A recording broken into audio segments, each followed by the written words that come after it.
Buenas tardes, bienvenidos, bienvenidas a un nuevo programa de Aire de Justicia. Hoy contamos con la presencia del doctor Alejo Barrenechea, presidente de la Comisión de Derecho de Autor. ¿Qué tal, Alejo? ¿Cómo te va? ¿Qué Gracias tal? por ¿Cómo venir estás? a Buenas este tardes. espacio. Bien, bien, muy bien. Mirá, justamente habíamos estado hablando en estos días porque hay varios temas, ¿no? Que están como muy novedosos en la materia, pero hay un tema en particular que está atravesando, te diría, a la humanidad entera, no al derecho, a la humanidad entera, que tiene que ver con la inteligencia artificial. Entonces, contanos, por favor, cómo es que están tratando este tema en la materia, que es tu especialidad, que es el derecho de autor y la inteligencia artificial. Bien.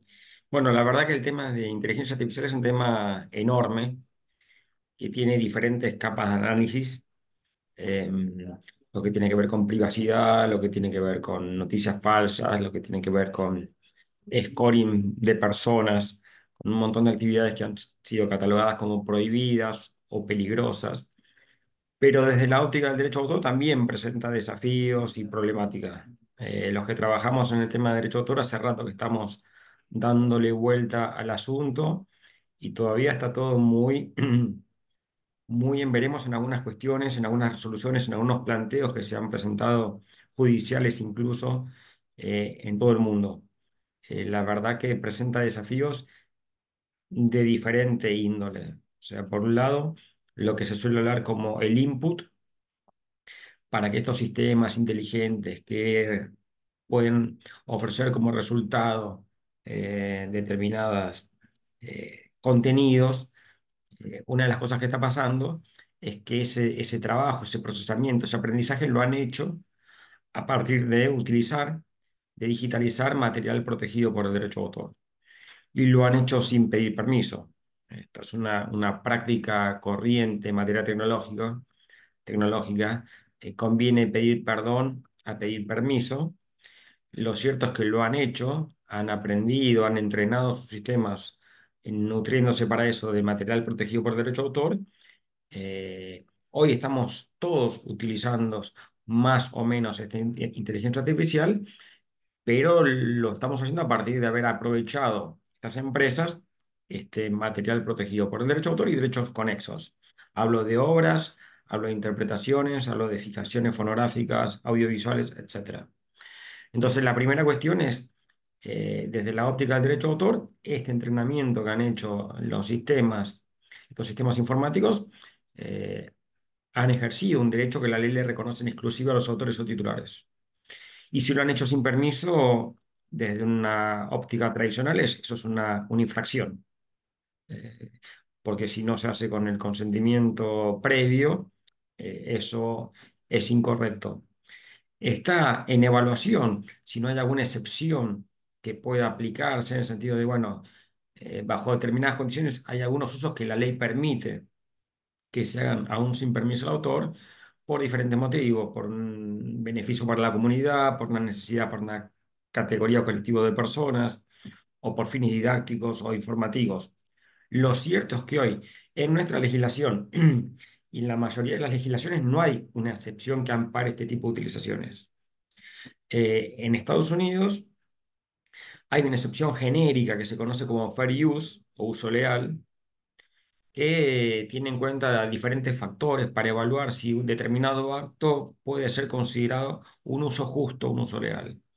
Tiene que ver eh, cuánto de la obra se utiliza, con qué propósitos, si con un fin comercial o un fin didáctico, el impacto que pueda tener esta utilización en un mercado, etcétera. Recientemente se ha incorporado un nuevo factor o eventualmente un criterio interpretativo o un elemento adicional de uno de los primeros cuatro factores que tiene que ver con el uso transformativo. En la medida que yo utilizo una obra y a través de ese uso genero algo nuevo, la comunidad se beneficia y esto podría estar amparado por una excepción. Esa doctrina del fair use es exclusivamente anglosajona. Entonces hay que tener mucho cuidado porque hay mucho run run en el medio donde se habla de que esto podría estar comprendido por esta excepción o esta limitación al derecho de autor, pero no es propia de los sistemas latinos de protección de derecho de autor. Por lo tanto, muchos de los pleitos que se están llevando adelante son a la luz de la legislación norteamericana, y si llegaran a aplicar esta doctrina del fair use como para entender que eso que hicieron debemos haberlo admitido o consentido, no necesariamente debería ser de aplicación a nuestro país, a la Europa continental, etcétera. Esa es la primera parte. O sea, cómo hicieron los sistemas para aprender, para trabajar y para poder hoy dar un resultado. La segunda cuestión es, ¿este resultado qué es? Es una obra, esta canción que yo obtengo a través de un programa X. Este texto que yo obtengo a partir de dar determinadas instrucciones a otro programa. Bueno, hay dos posiciones. Por un lado, decir que son obras, porque son textos, porque son canciones, porque son imágenes, porque son videos. Y la otra es decir que no, que serán contenidos que tendrán un valor económico, pero que no son obras en la medida que no han sido creadas con participación humana. ¿Sí? En la medida que la instrucción que da la persona que opera este tipo de sistemas no se puede considerar una directiva clara, precisa, eh, no hay un esfuerzo que el derecho tenga que recompensar de alguna manera. Eh, los resoluciones administrativas que se han dictado en la materia en el mundo, citando por ejemplo una de ellas, la de la Oficina de Copyright norteamericana del año pasado, dijo que no era protegible por el derecho de autor este tipo de contenidos. En la medida que la instrucción que pudiera dar una persona no te aseguraba un dominio sobre el resultado, eh, no te puedes considerar autor o titular de derechos. Ahora, tomar una u otra posición no es neutro, o sea, eso impacta en el mercado, porque vamos a tener contenidos muy parecidos a obras que puedan desplazar obras eh, porque juegan en una misma liga, digamos, en un mismo mercado. eh, y va a aparecer algo así como contenidos que compitan en igualdad de condiciones, pero con otro proceso de, no digo creativo, pero sí de producción, que, que marca diferencias y obliga a repensar, por lo menos desde el punto jurídico, cómo se evalúan. Esto se nota en la coexistencia. ¿Qué pasa si yo me presento a un concurso literario? eh, Tengo que denunciar que yo creé determinado texto con intervención o con participación. ¿Cuánto se puede y cuánto no se puede? ¿Dónde ponemos el límite entre lo que es ayuda como herramienta o lo que directamente me reemplaza como mente que expresa una idea, un sentimiento, etcétera? Eh, ¿Qué pasa con la trazabilidad? ¿Cómo hago yo para saber que lo que estoy consumiendo, que lo que estoy, contenido al que estoy accediendo fue generado con intervención o no de inteligencia artificial? ¿Cómo nos manejamos con los alumnos en la clase, en la facultad? ¿Cómo pedimos un trabajo práctico? ¿Cómo hacemos para controlar si ese trabajo práctico fue realizado personalmente o a partir de la utilización de este tipo de sistemas? Por lo tanto, el desafío es enorme, las dificultades son muy grandes.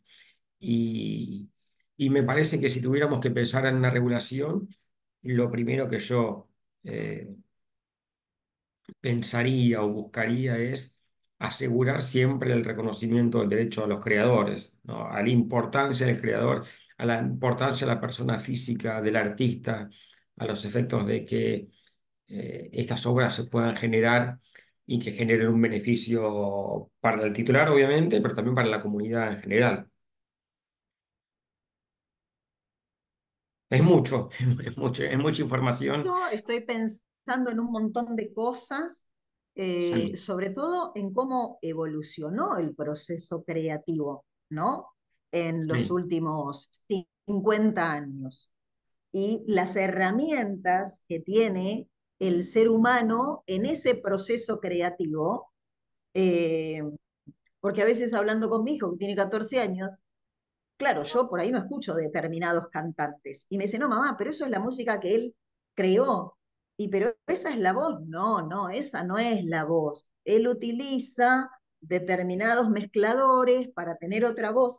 Y para ellos es un proceso creativo y es un proceso creativo simplemente que por ahí uno desde otra generación lo ve desde otra manera. Entonces, cuántas cosas nuevas se introducen en el proceso creativo en el cual hay eh, otras herramientas que por ahí van más allá de una guitarra, de algo sencillo, sino que hasta puede tener eso que uno introduce su propio proceso creativo. Capaz me estoy volando un poco, No, no, pero no. eh, ¿no? Uno le pide por ahí una melodía a un determinado instrumento que es electrónico y va creando también, entonces es la interrelación del ser humano con esa máquina y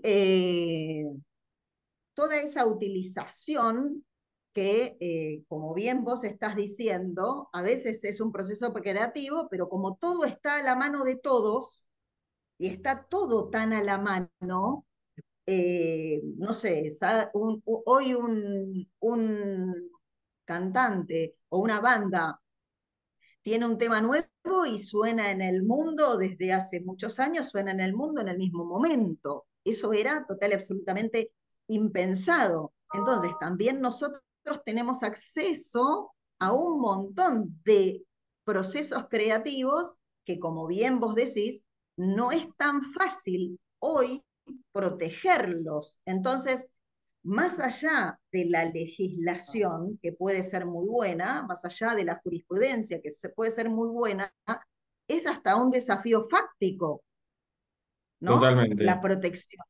Es un totalmente. desafío fáctico.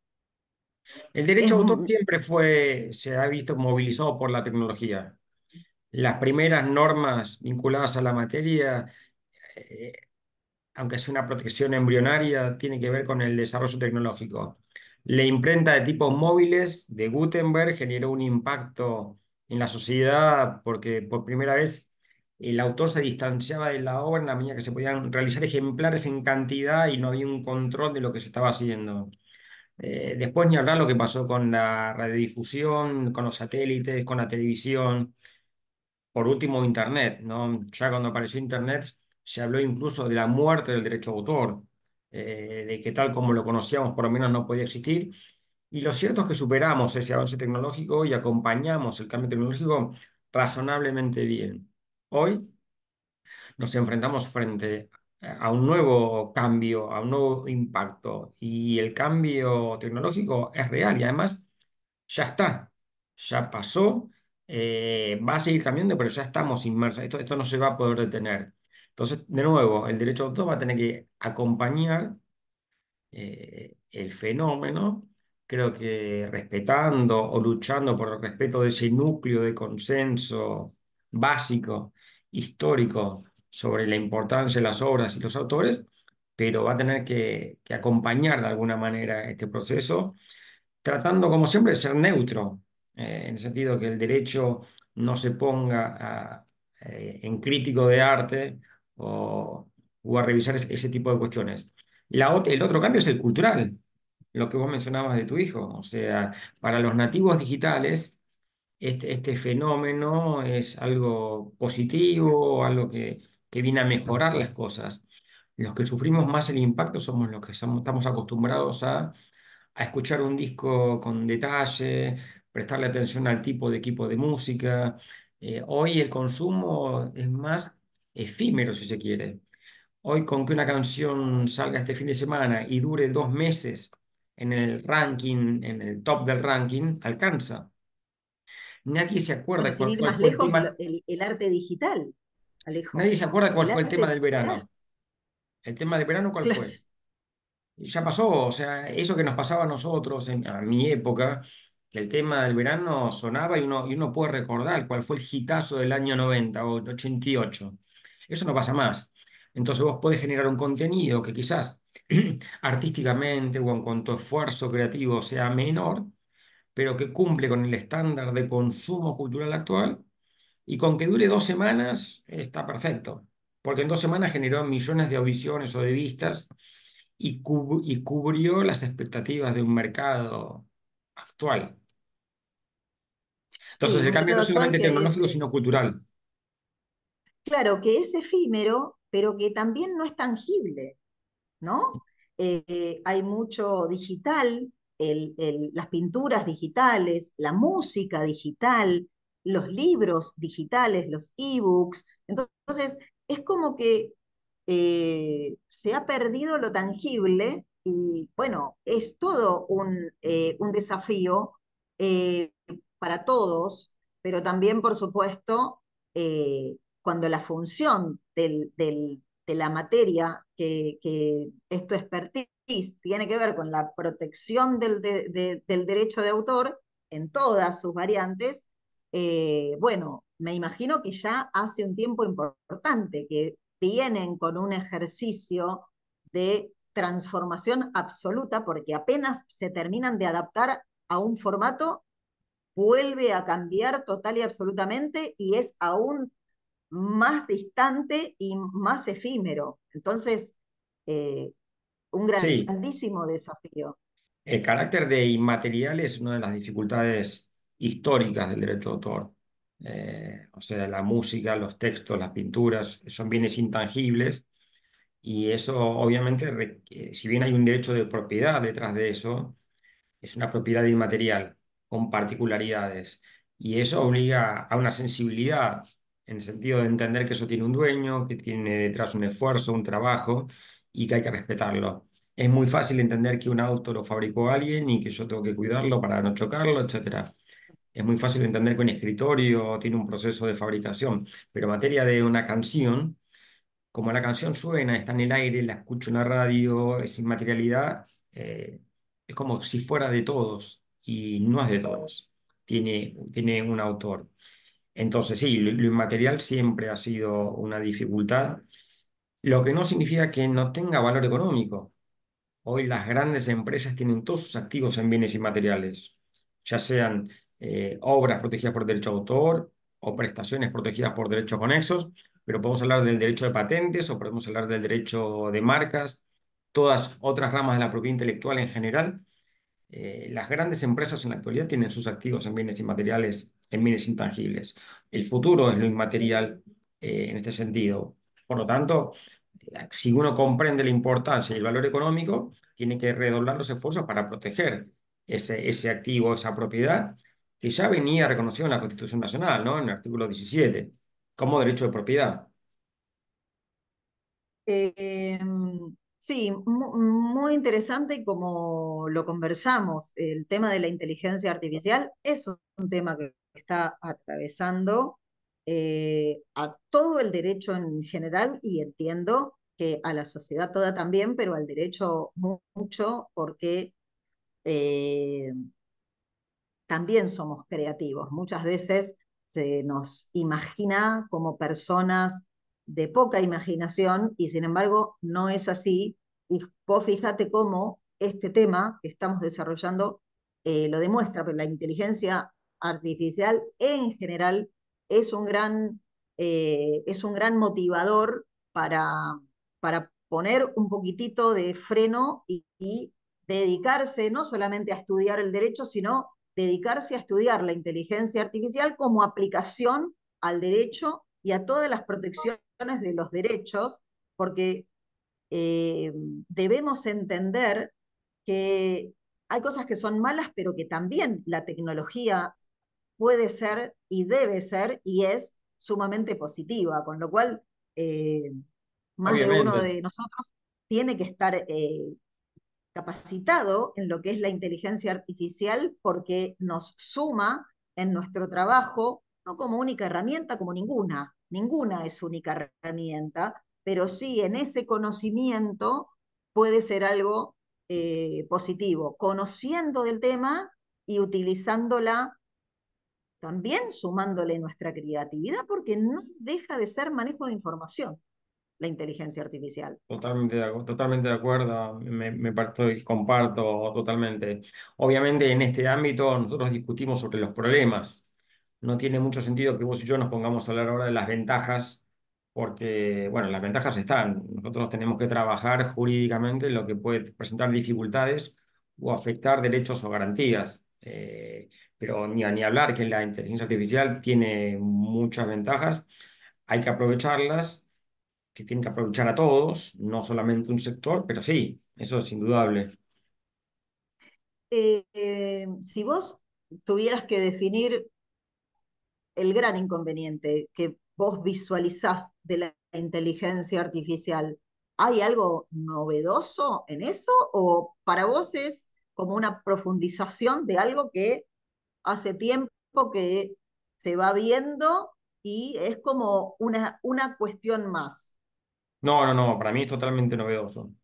Para mí totalmente novedoso por las posibilidades, por el impacto que puede tener en los modelos tradicionales, por el derecho de autor y en general, ¿no?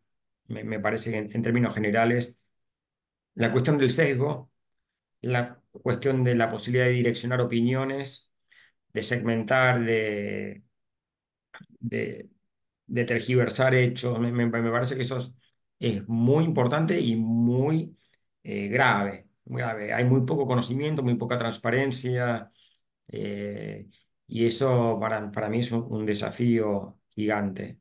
Este, uno cuando revisa o estudia un poquito este tema siente preocupación y no es una preocupación ligada a la ciencia ficción, es una preocupación real, real. No es el Y miedo otro a que las tema, máquinas tomen el control del mundo, es el miedo a que pensamos que vivimos en un mundo libre, donde uno toma sus propias decisiones y maneja responsablemente las redes, etcétera, y en realidad está todo muy digitado a partir de que uno recibe información sesgada, segmentada, direccionada. Entonces uno vive como en pequeñas burbujas, alimentadas por información que sirve de criterios estéticos, políticos, culturales, raciales, que no están claros. Entonces nosotros se generan contenidos a partir de instrucciones mías, pero con máquinas desarrolladas de acuerdo a intereses o visiones parciales. Entonces esto puede afectar diversidad, pluralidad, un montón de aspectos que para nosotros, para la vida democrática, son sumamente importantes. sí, sí, lo hemos visto en temas de mucha resonancia. Y el otro tema que también es muy novedoso y tiene que ver con los derechos de autor y la reproducción de obras en el ámbito privado, y el nuevo decreto, qué es lo que nos podés comentar como para ilustrarnos, porque la información en algún momento fue importante, pero pasan los días y se ha ido apagando. Como es de tu materia, a ver si nos podés echar luz al respecto. Sí, hace unos días se dictó un decreto, el 765 del 24, que por un lado ese decreto sustituye dos artículos del decreto reglamentario de la ley 11.723 de propiedad intelectual de derecho de autor. Eh, por un lado, es un decreto que ratifica lo que se conoce como el derecho de comunicación pública, que es un derecho que tienen los autores o intérpretes y productores fonográficos cada vez que se difunde, por ejemplo, obras musicales, el derecho a un cobro por esa difusión. Es uno de los derechos patrimoniales reconocidos históricamente en el país y en el resto del mundo en la materia. Entonces, este nuevo decreto ratifica la vigencia del derecho. Sin embargo, eh, sustituye la definición de lo que se considera público o no público, a mi modo de ver, de manera inconstitucional, de manera incorrecta.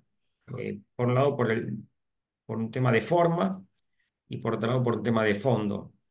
Por un tema de forma, porque por vía de reglamentario, un decreto nos términos del artículo 99, inciso segundo de la Constitución Nacional, el Ejecutivo restringe indebidamente un derecho consagrado en la ley 11.723, en tratados que la Argentina ha ratificado y en la propia Constitución Nacional. Por lo tanto, por un tema de supremacía de normas, este nuevo decreto me parece que adolece de graves problemas. En cuanto al fondo, me parece que el decreto incurre en errores importantes porque confunde el ámbito físico, el espacio donde se desarrolla el acto de comunicación, respecto al acto en sí mismo, al destinatario de ese acto. No importa tanto para que se consolide la existencia del derecho el lugar donde se desarrolla, sino quién lo hace, con qué finalidad y a quién está destinado. Entonces yo puedo estar en mi casa escuchando música y este va a ser un uso de los que históricamente se consideraban como usos primarios. Compro el disco y lo escucho en mi casa. Cuando yo ese disco que lo compro lo utilizo para obtener un beneficio, directo o indirecto, ya sea en un salón de fiesta, en un hotel, en un local gastronómico, el empresario que pone a disposición de los huéspedes o de la clientela esa música está lucrando directa o indirectamente con ese bien, con esa propiedad inmaterial que tiene un dueño, y por lo tanto debería pagar. Decir que el uso privado no genera obligación de pago es algo que es jurídicamente sin procedente. Es como que yo diga que yo dentro de mi casa, lo que yo haga dentro de mi casa no me importa. Bueno, si yo fabrico alfajores de maicena en mi casa y los quiero vender, por más que nadie pueda entrar a mi casa, por más que sea un domicilio privado en términos de garantía constitucional, yo estoy haciendo un uso comercial si quiero venderlos, estoy habilitado para vender alfajores. Entonces, claramente, ese matrimonio que celebra un casamiento en un salón, ese huésped que se aloja en una habitación, constituyen un público a la luz del acto que realiza el explotador. Entonces, la conclusión es que no importa tanto el lugar o la modalidad de acceso, sino el acto de poner a disposición de un público a lo que excede el marco familiar de esa obra, de esa prestación protegida por derecho de autor y derechos conexos. Entonces, por ahí equivoca. ¿Y por qué digo que equivoca? No porque lo digo yo, porque los tratados internacionales lo han establecido de esa manera. La Organización Mundial de la Propiedad Intelectual ya ha estudiado la cuestión. Fundamentalmente, cuando algunos hoteleros decían que la habitación era un ámbito privado, y eso se discutió, se trabajó y se resolvió en el sentido que yo indico. Eh, Hay fallos en el mundo en el mismo sentido. En Argentina tenemos fallo de Corte Suprema. En su momento estudió el tema y terminó resolviendo que la difusión en una habitación de hotel es un acto de comunicación pública en los términos de los tratados ratificados con la Argentina. De modo que este decreto no se entiende mucho porque va en contra del estándar internacional, va en contra de jurisprudencia pacífica en la materia a nivel internacional y a nivel local.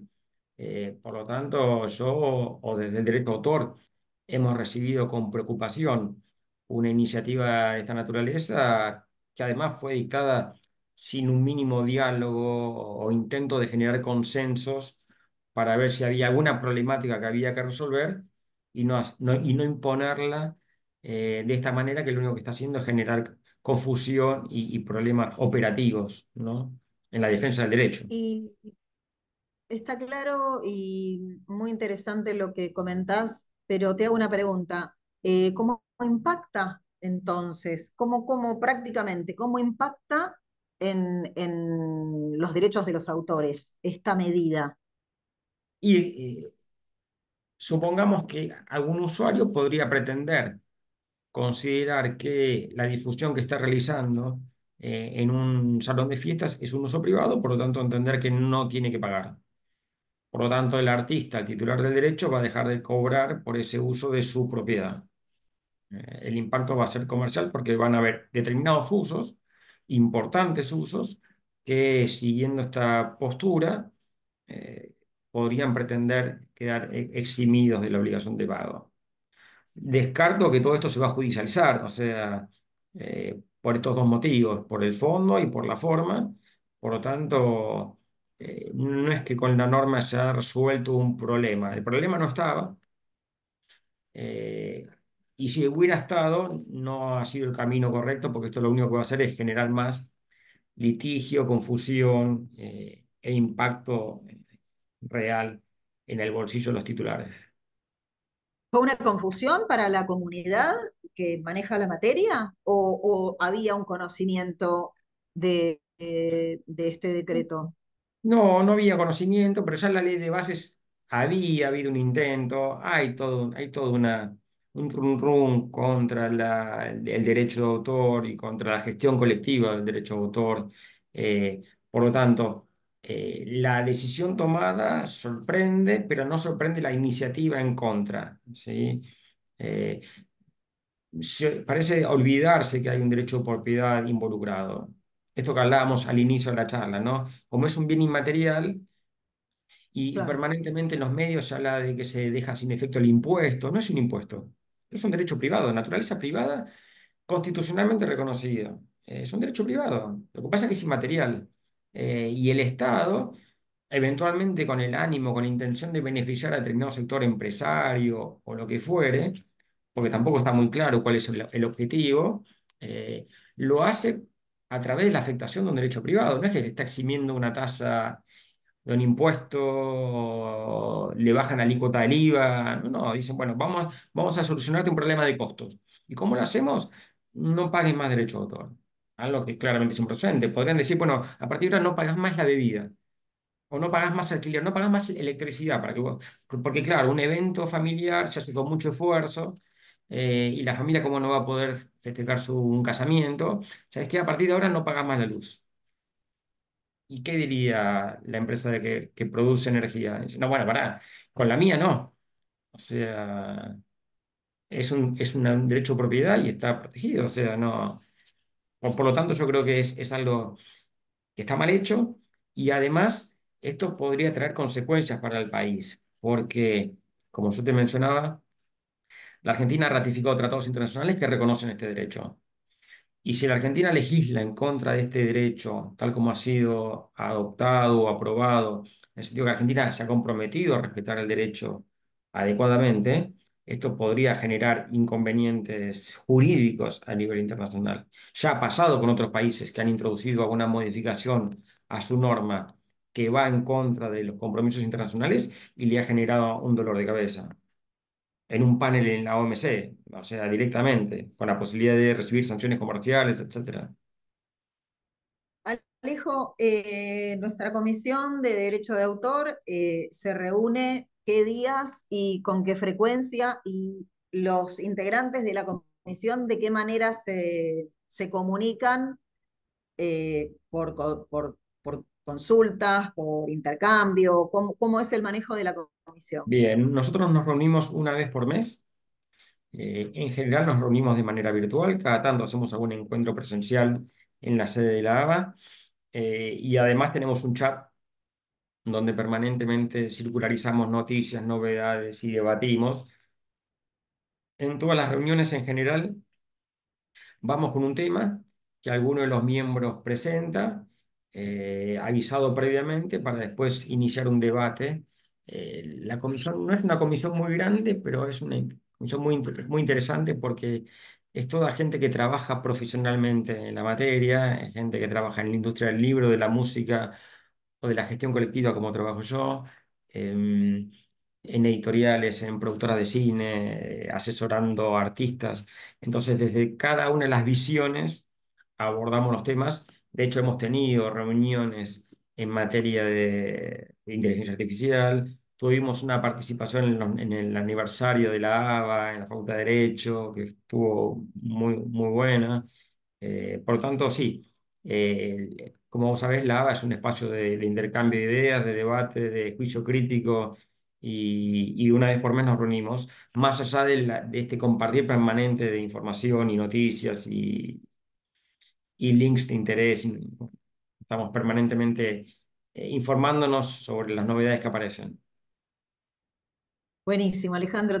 Alejo, te agradezco muchísimo y bueno, quienes estén interesados en esta materia, que es muy interesante, que constantemente tiene desafíos, tengan presente que la página de la ABA está total y absolutamente renovada, y que quienes forman parte de la Asociación de Abogados y Abogadas de Buenos Aires o quienes quieran afiliarse, una de las cosas que le preguntan es a qué comisiones les resultaría interesante asistir,